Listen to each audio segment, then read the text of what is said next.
Dasal bago matulog ngayong gabi. Panginoon, maraming salamat po sa araw na ito. Salamat dahil kahit may pagod, problema, lungkot at mga bagay na hindi ko maintindihan, ay hindi niyo po ako iniwan. Salamat dahil nakaraos uli ako sa buong araw sa tulong at gabay ninyo. Sa gabing ito, inilalapit ko po sa inyo ang lahat ng laman ng isip at puso ko. Ang mga takot ko, mga luha na hindi ko maipakita sa iba, mga problema na hirap akong ikwento kahit kanino, at mga bagay na sobrang bigat na para sa akin. Kayo na po ang bahala sa mga bagay na hindi ko na kayang kontrolin. Patawarin niyo po ako sa mga pagkakamali ko ngayong araw, sa mga salitang hindi naging maganda, sa mga desisyong mali, at sa mga pagkakataong naging mahina ang pananampalataya ko. Tulungan niyo po akong maging mas mabuting tao araw-araw. Lord, minsan po napapagod na rin akong magpanggap na okay ako. Pero salamat dahil sa inyo, pwede akong maging totoo. Alam niyo ang lahat ng sakit at tahimik na laban na dinadala ko. Kapag gusto ko ng sumuko, kayo po sana ang magbigay sa akin ng lakas para magpatuloy.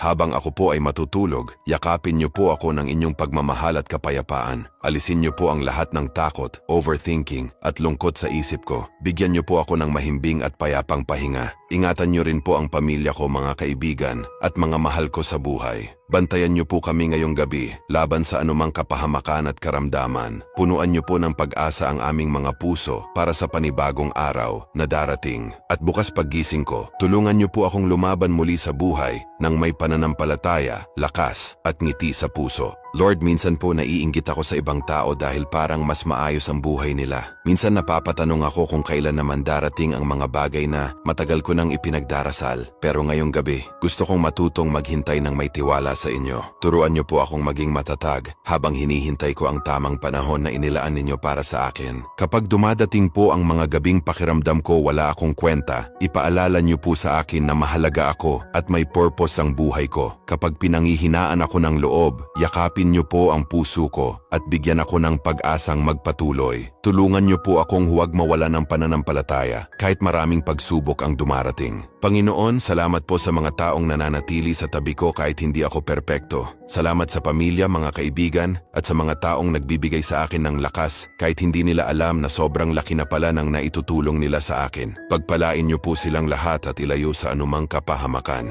Gusto ko pong ipagkatiwala sa inyo ang lahat ng pangarap ko, mga plano ko sa buhay, at pati ang mga bagay na hindi ko pa kayang sabihin kahit kanino. Kayo na po ang bahala sa kinabukasan ko. Alam kong may magandang plano kayo para sa akin kahit hindi ko pa ito nakikita ngayon. Habang nakapikit ako ngayong gabi, hayaan niyo pong maramdaman ko ang inyong presensya. Bigyan niyo po ako ng katahimikan sa isip, gaan sa puso, at lakas para harapin ang panibagong araw bukas. Maraming salamat po, Lord. Sa inyo ko po